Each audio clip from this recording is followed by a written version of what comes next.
Imagine a world where the most handsome and gifted young boys in ancient China were treated like luxury items, bought, sold, and owned by the elite, including prosperous traders and emperors. Although traditional historical narratives highlight female concubines, they often overlook the fact that male concubines were just as prevalent, if not more heartbreaking in their fate. These were not ordinary workers or performers. They were young males compelled into intimate companionship with influential older men who kept them much like prized artworks. For over 2 millennia, spanning numerous Chinese dynasties, this practice persisted quietly yet openly. Families, desperate to survive famine, would sell their sons, while agents roamed rural areas in search of boys who embodied both beauty and intellect. Some of these children, merely 8 years old, were turned into human possessions whose sole purpose became pleasing their owners. Their experiences shed light on a grim aspect of imperial Chinese life, where personal worth was erased by wealth and dominance. In those eras, such boys were referred to as nan chong, meaning male favorites, or tongling, a term for attractive youths. Unlike household staff or palace eunuchs, these boys filled a unique and unsettling space within the culture. They weren't just employed. They were bought, owned, and retained primarily for emotional and physical closeness with their masters. This custom blossomed during the Han Dynasty, reached its height under the Tang, and continued through the Song and Ming dynasties. Historical sources like the Book of Han and archived court records confirm that male concubines were just as normal in affluent homes as their female equivalents. And it wasn't only royalty or aristocrats engaging in this. Affluent businessmen, senior officials, and even a number of Buddhist clergy also kept male concubines. The institution of concubinage had become so deeply accepted that families would publicly promote the availability of their sons, while professional matchmakers built entire careers around this practice. In contrast to female concubines, who might eventually achieve some level of freedom through marriage or motherhood, male concubines had no such avenues for escape. These boys were expected to become proficient in poetry, calligraphy, music, and refined conversation. They often received a more advanced education than most female concubines, as their owners prioritized intellectual engagement just as much as physical attractiveness. Many were capable of quoting classical texts, performing on several instruments, and participating in deep philosophical dialogues. However, this learning only enhanced their worth as possessions. The practice wasn't limited to one region. It stretched across a broad area. Although cities like Beijing and other imperial centers had the densest populations of male concubines, affluent households in regions such as Jiangsu, Zhejiang, and Guangdong also took part. Port cities like Guangzhou and Fuzhou, fueled by wealthy trading communities, saw flourishing markets centered around these boys. What made this system especially brutal was how widely it was embraced by society.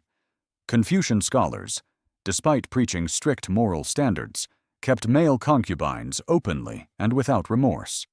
Even Buddhist temples, which publicly advocated spiritual detachment, covertly housed them.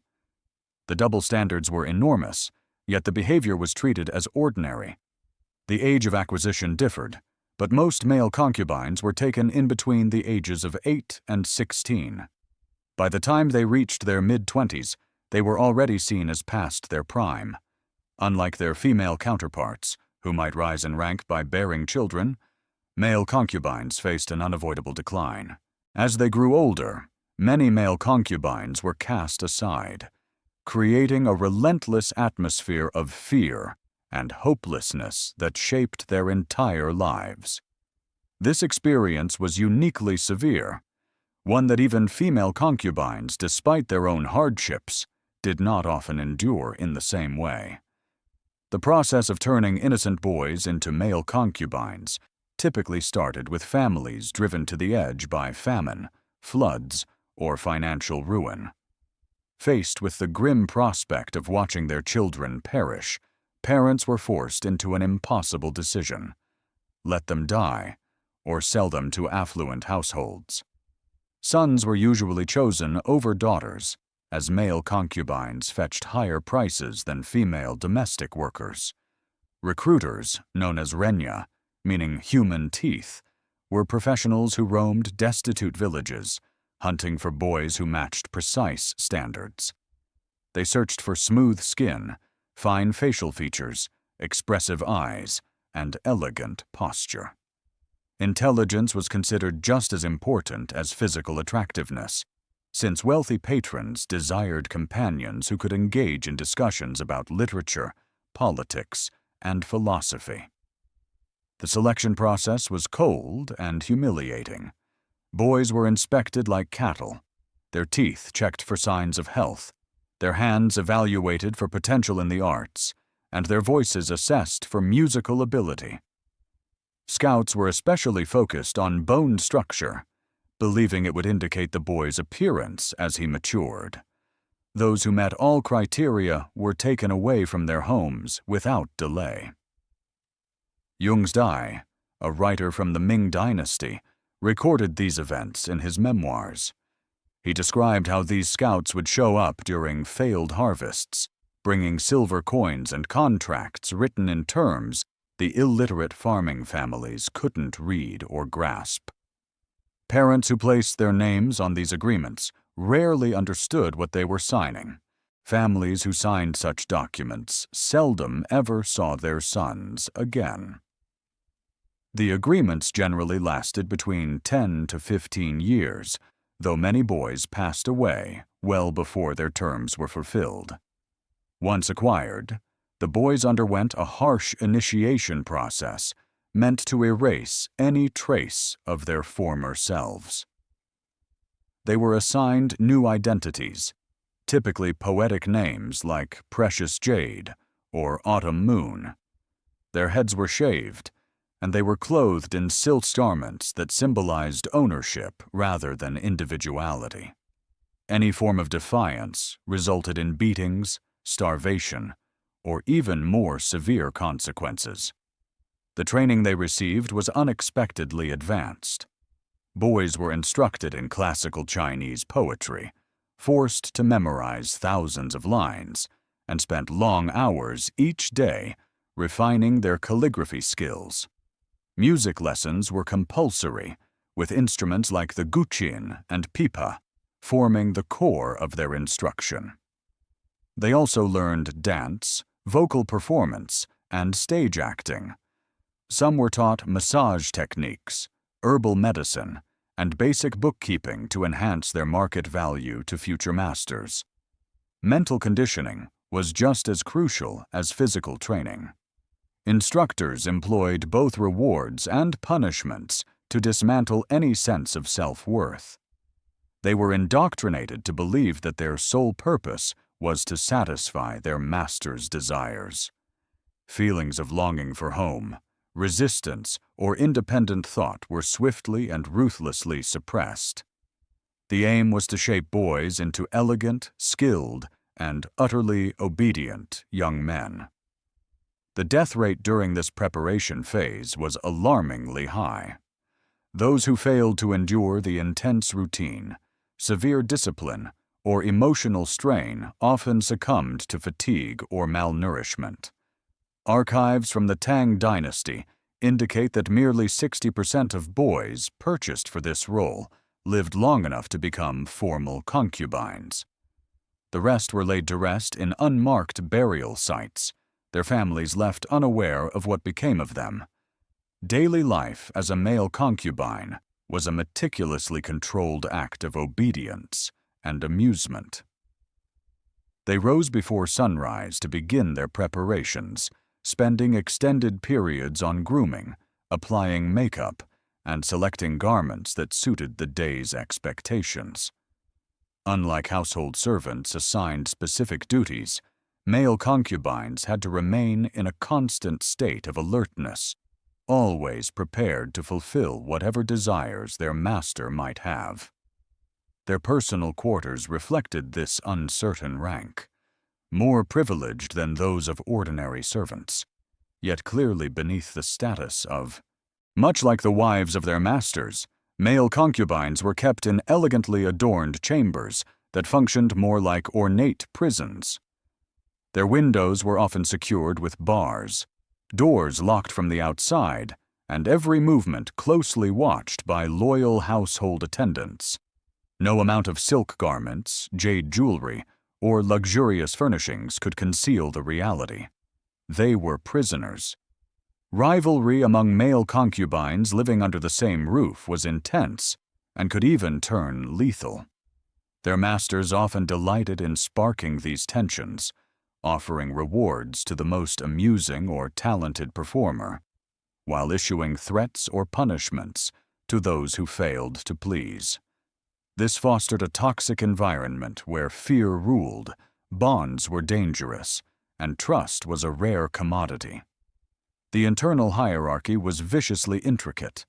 Senior concubines, those who had managed to endure years in the household, often gained dominance over the newer ones.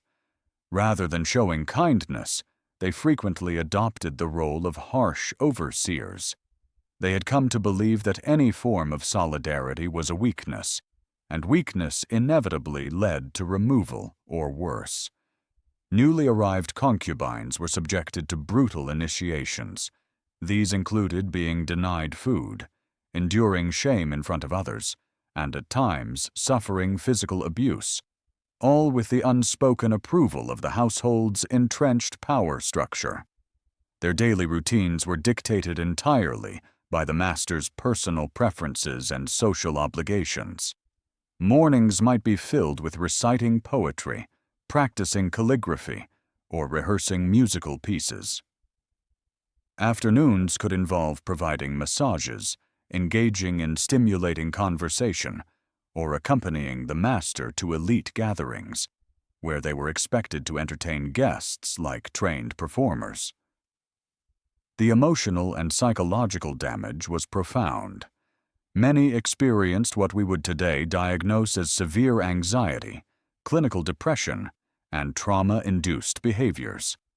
They became highly attuned to their master's moods, learning to shift their demeanor in an instant to avoid reprimand. Some evolved into strategic manipulators, using wit, charm, and intellect to secure momentary privileges or safety. Even food was wielded as a method of control. The type and amount of food a concubine received was entirely contingent on how satisfied the master was with their behavior. Those in favor were treated to rich dishes and fine wine, while those who had fallen out of grace survived on plain rice and boiled vegetables. Maintaining an ideal body shape was vital, as physical attractiveness directly influenced their status and treatment. Interactions with the household's female members, both wives and female concubines, were equally complex. Occasionally, they would form fragile alliances in defiance of abusive masters, sharing secrets and offering emotional comfort. However, more often than not, they stood as rivals, competing for attention, power, and survival within the same gilded cage. Competition for resources and affection within the household was fierce. Female concubines often harbored resentment toward their male counterparts, who received superior education and more intimate attention from their shared master. Medical care was sparse, and what little existed was frequently hazardous. Falling ill meant becoming temporarily useless, and masters were notoriously intolerant of unwell concubines. The traditional Chinese medicine available at the time offered only limited remedies, meaning even simple illnesses could prove deadly in the absence of proper treatment. Injuries sustained from beatings or accidents were typically handled in secrecy, as revealing such wounds might lower their perceived value. Rare instances of real human connection arose between concubines who had endured the system together for years. These bonds, formed out of desperation and maintained in secrecy, were sometimes the only form of emotional comfort in otherwise loveless lives. Within these fragile friendships, they devised private ways of communicating, shared whatever little they had, and occasionally even conspired to escape, though such attempts almost never succeeded. The imperial court stood as the highest level of male concubine life, a place where young men could either rise to astonishing influence or suffer dramatic ruin. The most iconic tale of male concubinage in Chinese history centers around Emperor Ai of the Han Dynasty and his deeply intimate bond with Dong Xian. This relationship was so profound that it gave rise to the phrase "cut sleeve," which became a lasting symbol of male love in Chinese literary tradition. Dong Xian entered the palace at just 17 years old, the son of a low-ranking official. His breathtaking appearance immediately captivated Emperor Ai during an ordinary court assembly. According to the Book of Han, Dong Xian was described as having skin as pale as white jade and eyes that shone like stars. Within mere weeks, Dong Xian was elevated from obscurity to the emperor's most cherished companion. Emperor Ai's affection for him was limitless. He lavished Dong Xian with noble titles, vast lands, and treasures that, by modern standards, would be worth millions. The legendary cut-sleeve story emerged from a moment when Emperor Ai awoke from a nap to find Dong Xian still asleep, resting on the emperor's robe sleeve. Rather than disturb his lover, the emperor quietly sliced off the fabric so as not to wake him, an act that came to symbolize devotion surpassing even imperial protocol. This romantic gesture echoed through Chinese literature for centuries as the ultimate representation of loyalty and affection. Emperor Ai further demonstrated his devotion by granting Dong Xian extraordinary political authority, appointing him to high-ranking governmental positions despite his young age and lack of experience. Members of Dong Xian's family were also granted influential roles in the government, and his influence became so dominant that many officials bypassed the emperor entirely, directing their appeals to Dong Xian himself. This powerful arrangement persisted until Emperor Ai's sudden death at just 26 years old. With the emperor gone, Dong Xian's entire world collapsed in an instant. Tragically, the new emperor, under pressure from court officials who despised Donggan's influence, revoked all his honors and ordered his death. Faced with impending torture and public disgrace, Dong Xian chose to end his own life, concluding one of the most well-recorded imperial same-sex relationships in history. His fate became a warning about the perilous heights male concubines could attain, and the catastrophic downfalls they ultimately suffered. Emperor Zheng of the Ming Dynasty took imperial favoritism toward men to entirely new levels. Instead of favoring a single individual, he amassed a group of young men from various parts of the empire, placing them in a designated area of the palace known as the Leopard Quarter. These men were not just concubines. They also accompanied him on hunting trips, military excursions, and extravagant gatherings that shocked and outraged the imperial court. The emperor's male companions held substantial political sway, often influencing decisions on matters like military leadership, tax regulations, and foreign policy. He placed more trust in them than in his trained officials, leading to widespread disorder and administrative misconduct. Historical records indicate that some military conflicts were initiated because these favorites persuaded the emperor that war would be an exciting adventure rather than a serious governmental undertaking. The Qing dynasty attempted to eliminate such conduct by enforcing rigid moral guidelines and imposing harsh penalties on officials found keeping male concubines. Nevertheless, Even emperors quietly continued the practice, albeit with more subtlety than those who came before. The Kangxi emperor is known to have had several male companions, though official court documents deliberately avoided providing explicit information about their relationships. Male concubines in the imperial court faced distinct perils not encountered by those in private homes. Court politics meant that opposing factions within the palace frequently plotted to eliminate the emperor's favorites through assassination, poisoning, or accusations of treason. The more favor they gained, the more adversaries they attracted, both from jealous officials and other former favorites. Unlike affluent merchants, who might feel genuine affection for their male concubines, emperors often regarded them as refined amusements, quickly discarded when newer, more appealing individuals arrived. With the palace's immense wealth, a continuous supply of handsome young men was delivered as tribute by provincial leaders hoping to win favor at court. The political ramifications were immense. Male favorites had influence over everything from taxation to military planning, often resulting in catastrophic consequences. The downfall of the Tang dynasty was partially linked to Emperor Xuanzong's obsession with his many male and female companions, who diverted his focus away from effective governance.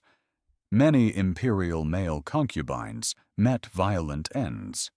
Palace documents record numerous incidents of suicide, murder by political enemies, execution on fabricated charges, and deaths brought on by the immense emotional and physical strain of court life.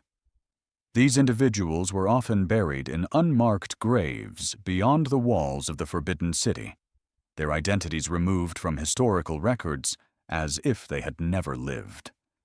Chinese society developed a strange hypocrisy concerning male concubines, one that starkly illustrated the divide between outward moral standards and hidden personal behavior. While Confucian ideology stressed virtue, family reputation, and the appropriate roles of men and women, a completely different reality thrived behind palace walls. The very scholars who publicly promoted moral values were often the same men who kept male concubines in their private residences, without sensing any conflict in their behavior. The practice revealed striking regional contrasts. In northern China, especially around the Beijing area, it was more openly acknowledged and widely accepted among the elite. In contrast, the southern provinces such as Guangdong and Fujian displayed a more reserved public stance, while continuing the practice discreetly behind closed doors.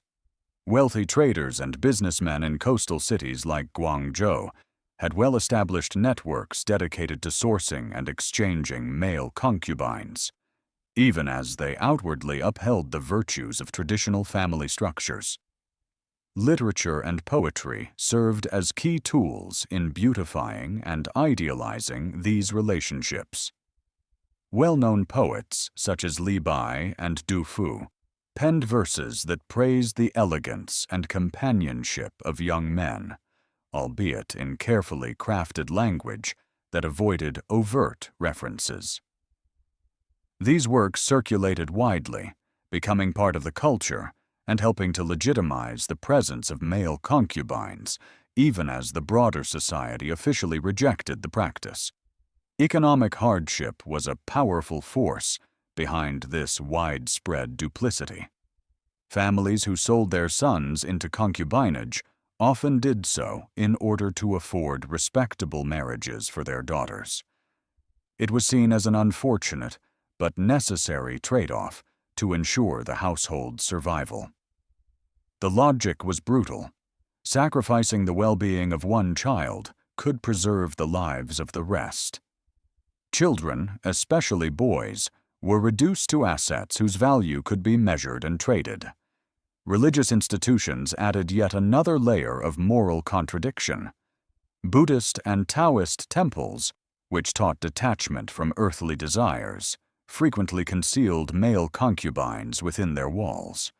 Wealthy donors were allowed to keep these boys in temple quarters, and some monks themselves kept favorite youths. They defended these relationships with complex theological arguments, framing them as spiritual mentorships or emotional purifications that aligned with religious teachings. Social class divisions in this system were stark and merciless. Impoverished families facing starvation might sell their sons to survive. But wealthy households never subjected their own children to such fates. This established a hierarchy in which the privileged quite literally exploited the desperation of the poor, treating poverty as a bottomless supply of bodies for their entertainment and gratification. To justify their participation in this system, Confucian scholars crafted elaborate moral and intellectual defenses. They claimed that male concubines offered mental companionship lacking in wives, who were often denied formal education. They argued these connections were more spiritually sincere than marriage, since they weren't driven by family obligations or the complexities of inheritance. Some even insisted that avoiding marriage prevented unplanned pregnancies that might disrupt the family line. The state's role was just as conflicted. Official laws technically banned parts of the male concubinage system, but in practice, enforcement was inconsistent and often corrupt. Government figures who preached virtue and reform in public frequently kept young male companions in private. As a result, the legal system became a tool not of justice, but of politics, used selectively to target rivals while turning a blind eye to widespread abuse. Protecting victims was nearly impossible, as the physical and emotional destruction experienced by male concubines was deliberate and often could not be undone. In contrast to female concubines, who might eventually gain a degree of independence through becoming mothers or widows, male concubines endured a consistent downward path that began upon entering their master's home and persisted without mercy until their death. Aging was especially harsh for male concubines, as their entire worth was tied to their youthful appearance. By the time they reached their early 20s, many already exhibited early signs of aging caused by stress, poor nutrition, and relentless demands to maintain an ideal image. They devoted countless hours each day to applying makeup, arranging their hair, and undergoing painful beauty procedures that often damaged their skin and harmed their health. Drug use became a widespread method of escape. Opium, which was easily accessible in affluent households, provided short-term relief from their mental suffering. Many male concubines developed addictions just months after initial use, triggering a spiral of dependence that left them increasingly exposed to mistreatment and control. The rate of suicide among male concubines was alarmingly high, although precise numbers are difficult to confirm due to frequent efforts to hide these deaths or label them as illnesses. Records from the Ming Dynasty note several incidents of young men leaping from rooftops, drowning in household ponds, or hanging themselves inside locked rooms. These fatalities were usually recorded as accidents to prevent scandal. Physical violence was routine and widely accepted. Masters who believed they were kind might only strike their concubines on rare occasions, while others inflicted regular beatings for small mistakes, or simply as a form of amusement. Because male concubines lived in extreme isolation, their screams often went unheard, or were ignored, by servants too afraid to intervene, fearing punishment themselves. Available medical treatment was rudimentary and frequently unsafe. The traditional Chinese medicine practiced at the time offered little help for the severe emotional trauma nearly all male concubines endured. Bodily harm from beatings was treated with herbal cures that occasionally did more damage than good. Broken bones were often set incorrectly, leaving many with lasting physical impairments. The mental conditioning inflicted on these young men was possibly even more destructive than the physical harm. They were methodically trained to believe their only purpose was to serve and please their masters.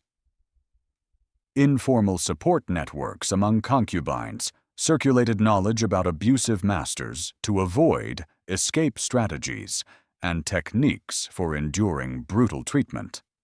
These connections also offered rare emotional encouragement, which helped some cling to sanity and dream of eventual release.